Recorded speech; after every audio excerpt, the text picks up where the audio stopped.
उत्तराखंड सरकार जहां मसूरी में 3 दिन से बड़ा चिंतन शिविर कर राज्य के विकास के लिए रोड मैप तैयार कर रही है, तो वहीं कांग्रेस ने इस चिंतन शिविर पर सवाल खड़े किए हैं। प्रदेश अध्यक्ष करण माहरा का कहना है कि चिंतन शिविर में जिस प्रकार के मुख्य सचिव से अफसरों के द्वारा काम न करने और काम को टालने के लिए बहानों का विषय उठाया और मुख्यमंत्री ने भी गंभीर चिंता व्यक्त की है। कांग्रेस अध्यक्ष करण माहरा का कहना है कि यह सारी बातचीत कांग्रेस के आरोपों की पुष्टि करती है कि राज्य में कामकाज नहीं हो रहा है और अफसरशाही हावी है। मंत्रियों और मुख्यमंत्रियों के बीच तालमेल की कमी है। सरकार का अधिकारियों पे, प्रशासन पे नियंत्रण नहीं है। नहीं तो मुख्यमंत्री को गड्ढा मुक्त की बात करनी पड़ी, मुख्यमंत्री को शिक्षा विभाग की समीक्षा करनी पड़ी। जो शिक्षा विभाग 2007 में दूसरे नंबर पे था, केरल के बाद सबसे ज़्यादा पढ़ा लिखा राज्य उत्तराखंड होता था, आज हम 33वें नंबर पे चले गए। तो मुख्यमंत्री को समीक्षा बैठक करनी पड़ी, गड्ढे ना हो करने के मुख्यमंत्री को कहना पड़ा। मुख्यमंत्री आपदा के टाइम पे रिक्वेस्ट करते हैं बरसात के सीजन में कि हर अधिकारी अपने कार्य क्षेत्र में उपस्थित रहेगा, अपना क्षेत्र नहीं छोड़ेगा, बिना पूछे छुट्टी नहीं लेगा। और एक मंत्री जो है उनको बरेली आने का आदेश पारित कर। उत्तराखंड पुलिस को मॉडर्न बनाने की कवायद चल रही है, लेकिन इस बीच केंद्र सरकार द्वारा पुलिस मॉडर्नाइजेशन स्कीम के तहत उत्तराखंड को दी जाने वाली बजट में कटौती कर रही है, जिसकी वजह से उत्तराखंड में मॉडर्न पुलिसिंग के सपने को बड़ा झटका लगा है। आपको एक रिपोर्ट दिखाते हैं।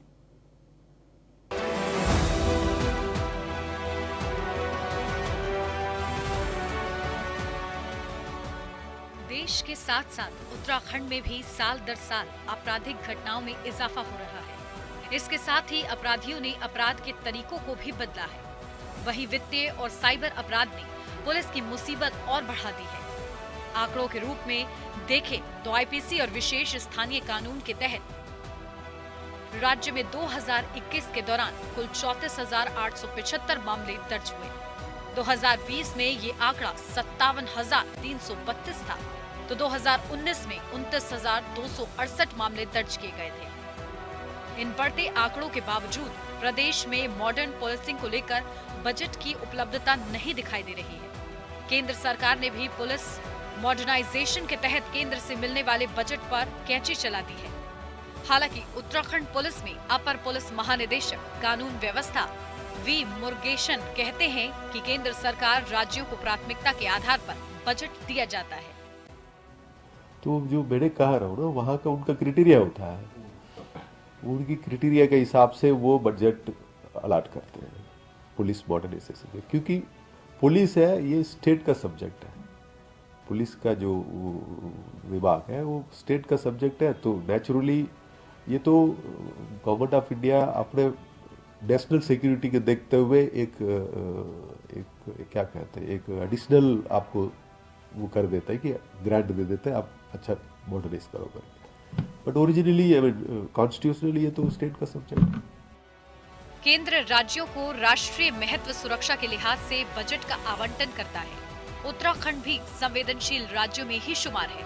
ऐसा इसलिए क्योंकि चीन और नेपाल की अंतर्राष्ट्रीय सीमाएं उत्तराखंड से जुड़ती हैं। जाहिर है कि विभिन्न आपराधिक गतिविधियों, तस्करी जैसे गंभीर मामलों को लेकर उत्तराखंड काफी संवेदनशील है। अब जानिए केंद्र सरकार से बजट की दरकार के बीच पुलिस मॉडर्नाइजेशन के बजट का क्या हाल है। पुलिस मॉडर्नाइजेशन के लिए 2021-22 के दौरान राज्य को कोई बजट नहीं मिला। साल 2020-21 में भी बजट नहीं मिला, लेकिन हिमाचल को 0.83 करोड़ मिले। साल 2019-20 में उत्तराखंड को 5.43 करोड़ मिले, जबकि हिमाचल को 27.49 करोड़। साल 2021-22 में एसडीआरएफ के लिए केंद्र ने उत्तराखंड को 749.60 करोड़ दिए। बॉर्डर एरिया डेवलपमेंट प्रोग्राम के तहत उत्तराखंड 21-22 में 13.12 करोड़ मिले। बॉर्डर एरिया डेवलपमेंट प्रोग्राम में साल 2020 में 43 करोड़ से अधिक मिले। आंकड़े बता रहे हैं कि उत्तराखंड को एसडीआरएफ और बॉर्डर एरिया डेवलपमेंट प्रोग्राम के लिए बजट तो मिला, लेकिन पुलिस को मॉडर्न करने के लिए पिछले 3 सालों में नाम मात्र बजट मिल पाया है। केंद्रीय गृह मंत्रालय की एनुअल रिपोर्ट इस बात को जाहिर कर रही है। उत्तराखंड पुलिस मॉडर्नाइजेशन को लेकर बजट पर विशेषज्ञ कहते हैं कि जिस तरह अपराध बढ़ रहे हैं, उस पर बजट का भी बढ़ना जरूरी है ताकि पुलिस अपराधियों से 2 कदम आगे रह सके। सरकार के बजट में 2-3 विभाग ऐसे होते हैं जो नॉन प्रोडक्टिव या नॉन रेवेन्यू अर्निंग होते हैं, उसमें आर्मी पुलिस दोनों ही आती है। लेकिन एक्सटर्नल सिक्योरिटी के लिए आर्मी और इंटरनल सिक्योरिटी के लिए पुलिस मस्ट है, बिना इसके काम नहीं चलेगा। इसलिए आपको बजट देना है और दिनों दिन क्राइम बढ़ रहा है, आबादी बढ़ रही है, इसलिए पुलिस का बजट आपको बढ़ाना पड़ेगा। ज़्यादातर जगह थानों का जितना नियतन है, जिसको एलोकेशन कहते हैं, वो 20 साल 25 साल पुराना बना हुआ। आज आवश्यकता है आपकी कि मान लो 50 सिपाही जहाँ होते हैं तो वहाँ 100 सिपाही की जरूरत है। उत्तराखंड राज्य पर जीएसटी रिम्बर्समेंट से मिलने वाले 5,000 करोड़ रुपए पर पहले ही कैंची चल चुकी थी और अब पुलिस आधुनिकीकरण के बजट पर भी झटका लगा है। अंतर्राष्ट्रीय व संवेदनशील राज्यों से घिरे उत्तराखंड में बजट की एक बड़ी कमी आधुनिकीकरण की राह को रोक रही है। देखना होगा क्या राज्य सरकार केंद्र में इस बाबत पैरवी करेगी या पुलिस के नए प्रस्तावों को केंद्र मंजूर कर लेगा। कैमरा सहयोगी संदीप के साथ सुदीप जैन, न्यूज़ 1 इंडिया, देहरादून। वहीं कानपुर विधायक उमेश शर्मा और पूर्व सीएम त्रिवेंद्र के बीच एसएलपी विवाद में नया मोड़ आया है। सोशल मीडिया पर चल रही अफवाहों को विधायक उमेश शर्मा ने फर्जी करार किया। कानपुर विधायक का विपक्षियों के साथ किसी भी सुलह और समझौते से साफ इनकार किया है। उमेश शर्मा बोले कि समझौते की अफवाह फैलाकर साख बचाने में जुटे हुए हैं पूर्व सीएम। कानपुर विधायक बोले विपक्ष को हाईकोर्ट से झटके के बाद मात्र अफवाहों का सहारा है।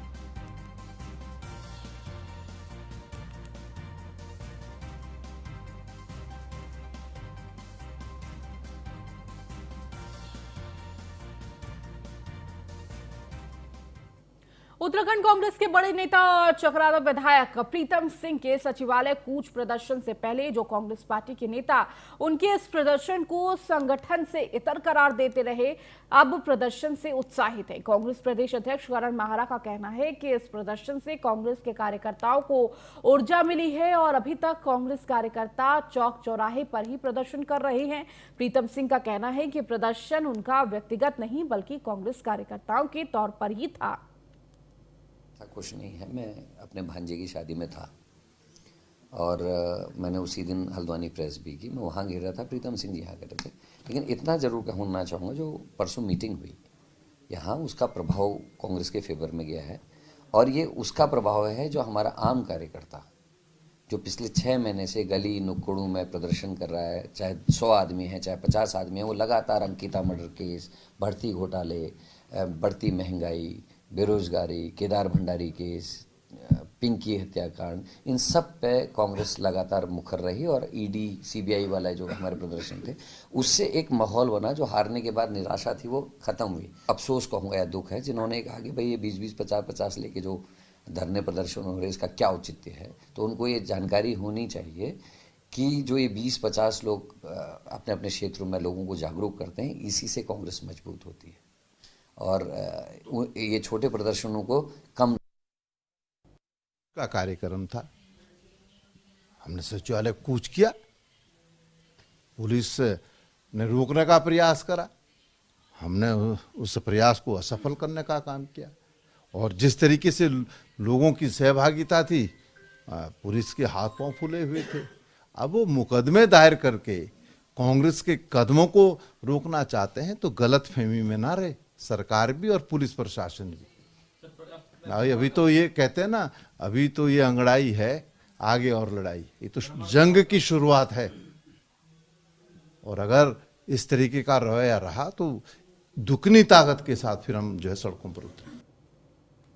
वहीं राज्य में समान नागरिकता संहिता लागू करने को लेकर गठित कमेटी ने नैनीताल राज्य अतिथि गृह में नागरिकों के साथ बैठक की है, जिसमें विशेषज्ञ समिति की अध्यक्ष सुप्रीम कोर्ट की पूर्व न्यायाधीश रंजना प्रकाश देसाई और पूर्व न्यायाधीश प्रमोद कोहली, समाज सेवी मनु गौड़ और उत्तराखंड के पूर्व मुख्य सचिव शत्रुघ्न सिंह मौजूद रहे। बैठक में नैनीताल के स्थानीय लोगों के साथ साथ तमाम संगठनों के हाईकोर्ट बार एसोसिएशन, सिख, मुस्लिम, ईसाई समुदाय के लोग भी मौजूद रहे। तो सभी ने एक्ट निर्माण को लेकर अपनी राय दी है।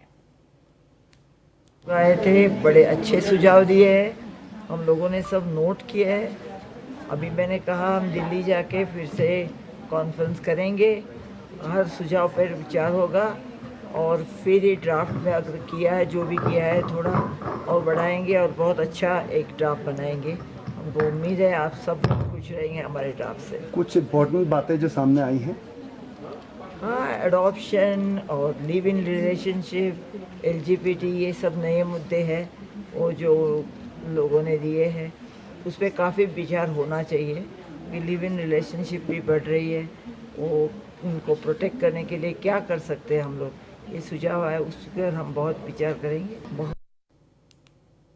गोवा में आयोजित अंतर्राष्ट्रीय फिल्म फेस्टिवल में प्रभावी उत्तराखंड वासियों ने विशेष प्रमुख सचिव अभिनव कुमार से मुलाकात की। इस मौके पर अभिनव कुमार ने कहा कि सभी प्रवासियों का उत्तराखंड के विकास में अहम भूमिका है। राज्य के मुख्यमंत्री पुष्कर सिंह धामी का उत्तराखंड को 2025 तक देश का आदर्श राज्य बनाने का लक्ष्य है। इसके लिए सीएम धामी ने हर वर्ग से भागीदारी का आह्वान किया है। उन्होंने कहा कि राज्य सरकार की तरफ से प्रवासियों को हर संभव मदद दी जाएगी। उन्होंने कहा कि गोवा में उत्तराखंड की सांस्कृतिक गतिविधियों को प्रोत्साहित करने के लिए राज्य सरकार की तरफ से हर संभव सहायता दी जाएगी।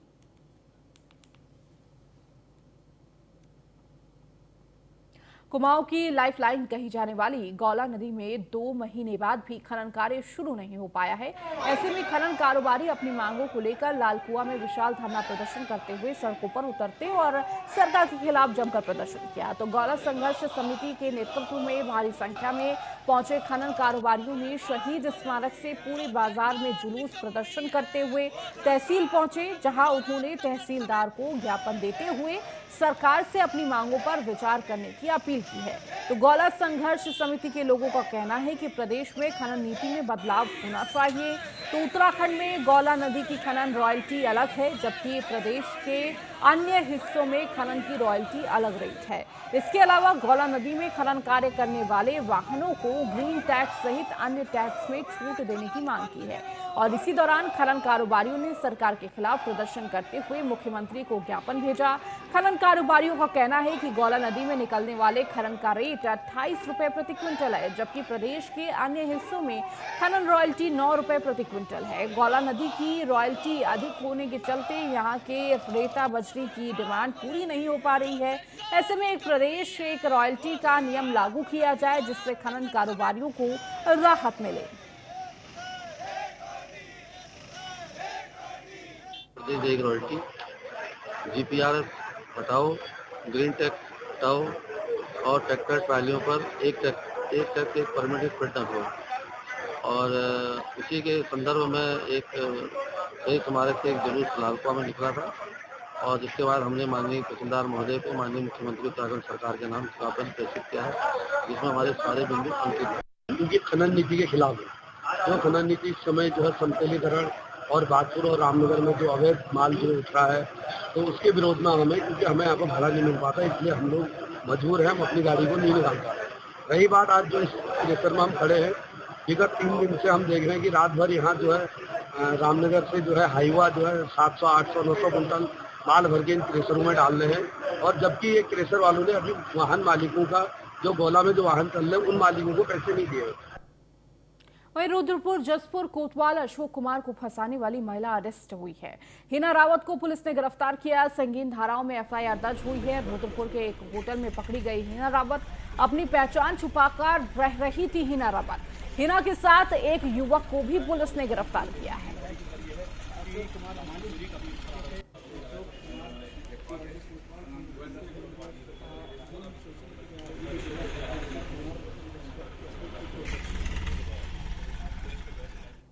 वहीं सितारगंज में अवैध निर्माण पर प्रशासन की मौजूदगी में JCB चलाई गई है। पुलिस प्रशासन की मौजूदगी में सितारगंज में मीना बाजार रोड पर सभी अतिक्रमण ध्वस्त किए गए। इस दौरान भारी संख्या में पुलिस बल तैनात रहा। आपको बता दें कि बीते एक सप्ताह से लोक निर्माण विभाग द्वारा सितारगंज में लाउड स्पीकर की मदद से मीना बाजार स्थित अतिक्रमण कार्यकर्ताओं को अतिक्रमण हटाने के लिए सूचित किया जा रहा था। कुछ व्यापारियों ने अपना अतिक्रमण खुद हटा लिया गया, लेकिन कुछ व्यापारियों ने अपना अतिक्रमण नहीं हटाया, जिससे बुधवार को प्रशासन ने हटा दिया।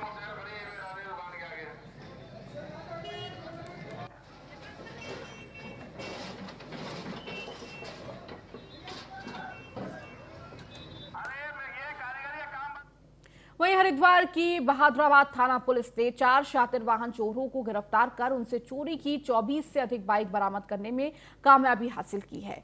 इस बाइक का विभिन्न थाना क्षेत्रों से चोरी की गई थी, जिसमें से कई वाहनों के मालिकों का अभी पता नहीं चल पाया है, जबकि जिले में की कई 12 वाहन चोरी का पुलिस ने खुलासा कर दिया है। पकड़े गए 4 आरोपियों में से 2 स्थानीय और 2 दूसरे जिले के रहने वाले हैं। एसएसपी अजय सिंह ने बताया कि जानकारी मिली है कि बहादुराबाद, रानीपुर और आसपास के कई थाना क्षेत्रों में वाहन चोरों का एक गैंग सक्रिय है। थानों में भी वाहन चोरी की कई मुकदमे दर्ज हुए हैं।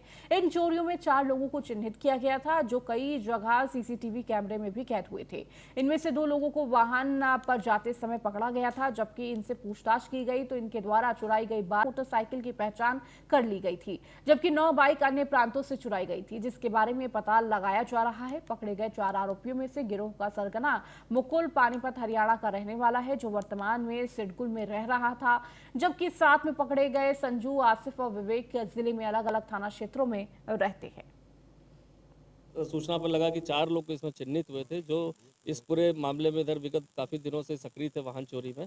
इन चारों को एक सूचना पर जो है वाहन पर जाते हुए इसमें 2 लोग को अरेस्ट किया गया था। इसके बाद पूछताछ में अन्य लोग भी इसमें सारे अरेस्ट हुए और इसमें 21 मोटर बाइक जो चोरी हुई थी विभिन्न थाना क्षेत्रों से, खासकर हरिद्वार के हमारे 3 थाना क्षेत्र हैं, जिसमें 12 मोटरसाइकिल इसमें आइडेंटिफाइड हो गई थी। तो 21 गाड़ियों को बरामद किया गया। इसमें 4 लोग अरेस्ट हुए। वहीं पौड़ी के विकासखंड पाबोब के निसड़ी गांव में गुलदार के 5 साल के बच्चे को मार दिया। घटना मंगलवार शाम करीब की है। सूचना पर वन विभाग और पुलिस की टीम मौके पर पहुंची और 108 की मदद से शव को पोस्टमार्टम के लिए जिला चिकित्सालय लाया गया। आपको बता दें, निसड़ी गांव निवासी रविंद्र सिंह का 5 साल का बेटा पीयूष घर की कुछ दूरी पर खेल रहा था कि घर की ओर जा रहा था और इसी दौरान घात लगाए गुलदार ने उस पर झपट्टा मार दिया और इस बीच शोर शराबा करने पर गुलदार पीयूष को अचेत अवस्था में छोड़कर भाग गया। जब तक ग्रामीण उसके पास पहुंचते तब तक पीयूष ने दम तोड़ दिया।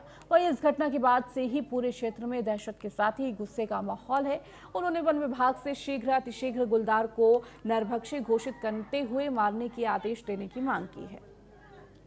यहाँ पर वैसे तो प्रशासन की तरफ से हर कदम उठाए जा रहे हैं, वन विभाग या जिला प्रशासन की तरफ से, लेकिन ये कोई उसका इस मसले का हल नहीं है। आज तक ऐसे काम, ऐसी कार्रवाइयाँ बहुत हुई हैं, लेकिन न तो इससे जनता को निजात मिली है और न तो इसका ये कोई समाधान है। मैं प्रशासन से और सरकार से ये गुजारिश करता हूँ कि उत्तराखंड में जो भी ये नरभक्षी के केस हो रहे हैं, इनमें कोई ठोस कदम उठाया जाए ताकि आने वाले भविष्य में कोई इस प्रकार की वारदात न हो। वन विभाग से, शासन से हमारी यही मांग है सर कि इस नरभक्षी को जो है कि जल्दी से जल्दी कैद करके हमें इस दहशत से दूर कराया जाए तथा पीड़ित परिवार को के साथ उचित कार्रवाई की जाए, नहीं तो जनता बड़ी आक्रोश है। पूरे बिडोल्स में यहाँ से लेके मुसागली तक कई बार ये अटैक कर चुका है। कल हमें 5 बजे इसकी सूचना मिली है कि जंगली बाघ द्वारा जो है एक बच्चे को जो है निवाला बनाया गया है और 108 के माध्यम से हम पौड़ी ले गए। वन विभाग की टीम भी मौके पर पहुंच चुकी थी, राजस्व विभाग की टीम भी आ चुकी थी और 108 के माध्यम से चिकित्सालय में ले जा करके उन जो है पीएम रात्रि को करा दिया था। डीएम साहब के सख्त निर्देश थे कि जो है पीएम रात्रि होना है और बॉडी को दे दी गई थी, उनके परिवारजनों की सुपुर्द की गई थी और इस समय जो है हम फिर मौके पर आ रखे हैं। यहाँ गांव में निचले ग्राम में आ रखे हैं। वन विभाग की टीम भी साथ में है और वन विभाग के द्वारा जो है 50,000 रुपये की मुआवजा सांत्वना पुरस्कार जो है उनको दे। वहीं गदरपुर में कानून व्यवस्था और शांति व्यवस्था को प्रभावी बनाए रखने के लिए रैपिड इंडियन फोर्स को क्षेत्र का निरीक्षण किया। इस दौरान उन्होंने स्थानीय पुलिस के अधिकारियों से असामाजिक तत्वों की जानकारी ली। रैपिड इंडियन फोर्स 108 बटालियन के डिप्टी कमांडेंट रामकिशन ने बताया कि रैपिड इंडियन फोर्स का काम असामाजिक तत्वों की जानकारी लेकर पुलिस के सहयोग से अपराध को रोकना है। हमारा मेन उद्देश्य है कि इलाके की जानकारी लेना और जो असामाजिक तत्व है उनके बारे में जानकारी लेना, उनको चिन्हित करना ताकि इलाके में शांति व्यवस्था बनी रहे। अभी हमारे यहाँ से डिस्ट्रिक्ट उधम सिंह नगर का पहला पुलिस स्टेशन है गदरपुर, यहाँ पर हम अभी आए हैं। बाकी हमारा 28 तारीख तक का प्रोग्राम बना हुआ है। जो डिस्ट्रिक्ट उधम सिंह नगर के 17 डिस्ट्रिक्ट पुलिस स्टेशन है, सभी में हमारा चंपावत जिले की प्रसिद्ध मां पूर्णागिरि धाम में विभिन्न विकास कार्यों और मुख्यमंत्री की घोषणा के अनुरूप किए जा रहे कार्यों को लेकर प्रभारी डीएम हेमंत कुमार वर्मा ने मंदिर समिति और विभागीय अधिकारियों के साथ ककराली गेट से पूर्णागिरि धाम तक विभिन्न व्यवस्थाओं का जायजा लिया। उन्होंने कार्यदायी एजेंसी को पुनर्निर्माण एवं मरम्मत कार्यों को तय समय में पूरा करने के निर्देश दिए हैं। सभी विभागीय अधिकारियों के साथ मां पूर्णागिरि धाम का स्थलीय निरीक्षण किया गया। जो माननीय मुख्यमंत्री जी की 2022 घोषणा के हिसाब से जो काम होने हैं तो सभी विभागों को उनके द्वारा निर्देशित किया गया। सभी विभागीय अधिकारियों के साथ मां पूर्णागिरि धाम का स्थलीय निरीक्षण किया गया। जो माननीय मुख्यमंत्री जी की 2022 घोषणा के हिसाब से जो काम होने हैं तो सभी विभागों को उनके द्वारा निर्देशित किया गया। सभी विभाग टनकपुर से होते हुए ये पूर्णागिरि मंदिर तक का सभी संबंधित विभागों के साथ निरीक्षण किया गया और अधिकारियों को निर्देश दिए गए जहाँ पर डीपीआर बननी है कार्रवाई शेष है वहाँ पर तत्काल वो डीपीआर तैयार करें कि जिलाधिकारी महोदय द्वारा आपदा के दृष्टिगत जो विगत मानसून में क्षतिग्रस्त रास्ते सड़कें और जो पेड़ योजनाएं हैं उनके लिए 63 लाख की धनराशि स्वीकृत की है। लालकुआं की सेंचुरी पेपर मिल के बाहर 119 दिन से अधिक समय से धरना दे रहे कर्मचारियों की मांग प्रबंधन ने सभी तक नहीं मानी। तो धरना दे रहे कर्मचारियों का कहना है कि धरने में हौसला बढ़ाने के लिए कई जनप्रतिनिधि आए जरूर, लेकिन मैनेजमेंट ने नहीं सुनी और अपनी बात पर अड़े रहे। हम यहाँ पे 10 वर्षों से सेंचुरी पल्प एंड पेपर को हमने अपनी जवानी के जो पीक जो यूथ का समय होता है वो हमने इनको दिया। इनने हमें गिफ्ट जो स्थायी देने के बजाय हमको उस भर्ती से वंचित कर दिया। बोलते हैं कि तुम्हारी एज 35 वर्ष से अधिक हो गई है, तुम्हारे पास वो ट्रेड नहीं है, जबकि जिस स्थानों पे इनने भर्ती करी उन्हीं स्थानों पे हम 10 वर्षों से काम करते हुए आ रहे हैं। हमारा अधिकार है जहाँ पे हमने काम किया है और हम यहाँ से हटेंगे नहीं। और जिस प्रकार से हमारे बड़े भाई भास्कर सुराल जी कह रहे हैं कि हमें वर्तमान जो विधायक है यहाँ के मोहन सिंह बिष्ट जी और जिस तरह से उनको यहाँ के क्षेत्र के बेरोजगार युवाओं ने एक जोश के साथ उनको यहाँ पर विधायक बनाया है और हमें ये पूरा पूर्ण विश्वास है कि वो हमको यहाँ पर न्याय दिलाएंगे और प्रशासन से हम पीछे हटेंगे नहीं, क्योंकि ये लड़ाई हमारे रोजगार की लड़ाई है और हमारे परिवार की लड़ाई है। हमको भूख हड़ताल हो गया और अभी तक मैनेजमेंट वाले हमको देखने तक नहीं आए, ना हमें ये वो दे रखा कि हम आपको बुलाएंगे, ये कह दिया कि हमारी ड्यूटी से बाहर कर दिया और बहुत ही तानाशाही हो रही है। चलिए इस बुलेटिन में फिलहाल इतना ही। बने रहिए न्यूज़ 1 इंडिया के साथ।